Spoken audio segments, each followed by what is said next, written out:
আসসালামু আলাইকুম সবাই, কেমন আছো সবাই? ভালো আছো? আমি একটা জোরে চিৎকার শুনতে পাই, কত ভালো আছো জোরে করে বলতে পারবো? ইয়েস, ভালো আছি, আরো ভালো আছি। Wow, beautiful. তোমাদের এখানে সব থেকে ছোট কে? 3 বছরের কেউ আছে? 3 বছর, 4 বছর, 3 বছর, 4 বছর আছে না? 5, আচ্ছা আচ্ছা, আমি আমি আমি 5, 6, 6 কেউ আছে? মেজরিটির প্যারেন্টসরা হাত তুলতেছে, তারাই ভাবতেছে তারাই 5-6 বছর, 6 বছরের বেশি। আর অনেকজন আছি। গ্রেট। আমরা আজকে যেহেতু এখানে আছি, আমি প্যারেন্টসদের উদ্দেশ্যে কথা বলবো, বিকজ যারা ছোট আছে ওরা আমার কথা শুনতেই পারবে না, বুঝতেই পারবে না, মেজাজ খারাপ করবে যে আমার পেট শো কোথায়, এখানে একটা মানুষকে কেন আনা হয়েছে, I need my puppet bag. So প্যারেন্টসদের উদ্দেশ্যে ছোট কয়েকটা কথা বলতে আসছি। ওয়ালি ভাই ওখানে আছে, ভাই কোথায় গেল? হারে গেল নাকি? ওয়ালি ভাই, ওয়ালি ভাই আপনিও থাকেন, আমার মনে হয় ভালো হবে। সো আমরা এমন একটা যুগে বাস করি যে যুগের রেট অফ চেঞ্জ বা পরিবর্তনটা খুব ফাস্ট হচ্ছে। আমি আপনাদের উদ্দেশ্যে ছোট 2-3টা তথ্য দিতে চাই। 1 নম্বর হলো, আপনাদের যারা সন্তানরা আছে, যাদের এখন 3, 4, 5, 6 বছর বয়স, তারা এই আমলে চাকরি ক্ষেত্রে ঢুকবে, তাদের পৃথিবীটা অনেক ডিফারেন্ট হবে। এখন আমরা যেসব কাজ করি তারা এইসব কাজ করবে না, তারা যেসব কাজ করবে ওইসব কাজ আমরা এখন দেখতেও পাই না। সো আমি বলবো আপনাদের উদ্দেশ্যে যে এখন থেকেই বাচ্চাদের কয়েকটা স্কিল নিয়ে একটু যদি কাজ করা যায় খুব ভালো হবে।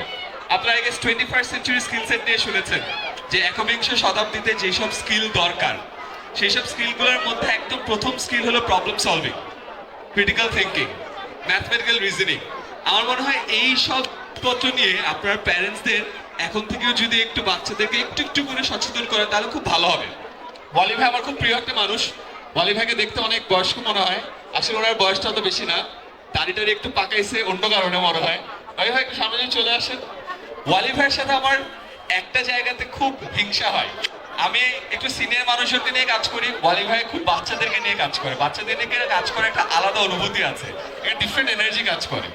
সো এই জায়গাটাতে আমার মনে হয় কিছু জায়গায় সবার একটা আইডিয়া থাকা দরকার। আমরা সবাই সাবজেক্ট নিয়ে কথা বলি, রাইট?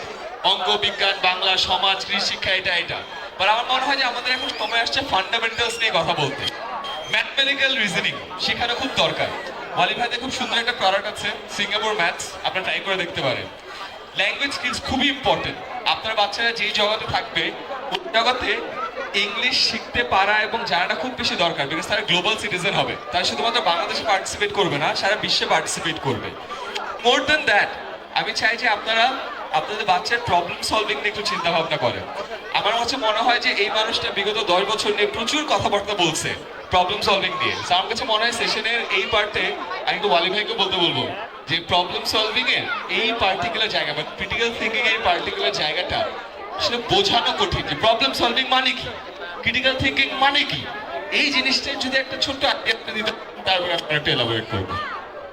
সো সো আপনারা দেখবেন যে আপনাদের বাচ্চারা এক একজন কিন্তু এক এক জিনিস পছন্দ করে।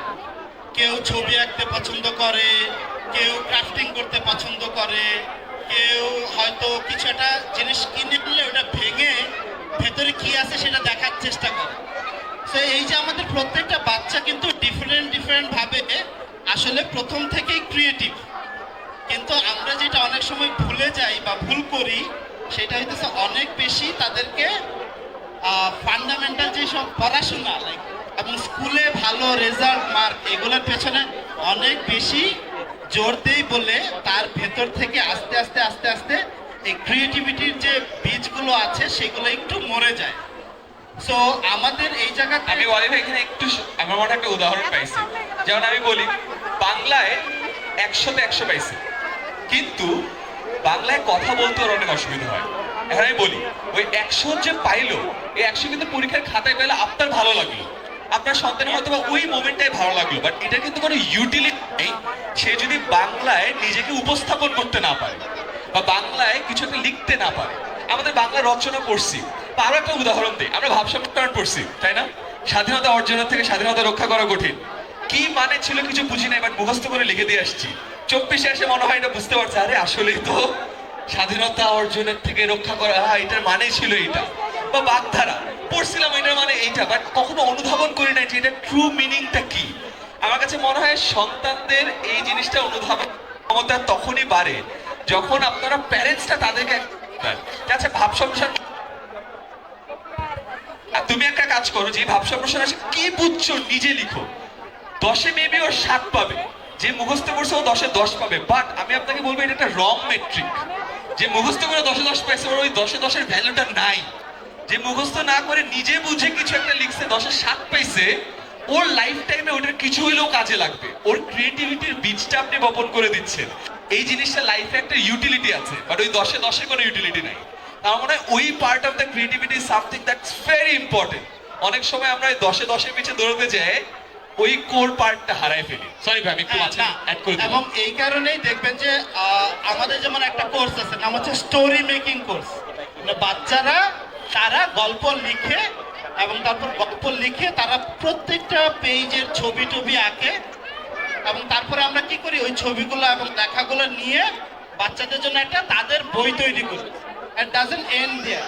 এই যে ও যে বইটা তৈরি করলো, ওইখান থেকে বাছাই করে কিছু বই নিয়ে আবার সামনে যে বইমেলা আছে, ওই বইমেলা একদম লেখক মঞ্চে, যেখানে জাফর ইকবাল এবং বড় বড় লেখকরা বইয়ের উদ্বোধন করে, এই ছোট ছোট বাচ্চারা তারা ওরকম বইয়ের মোড়ক উন্মোচন করে।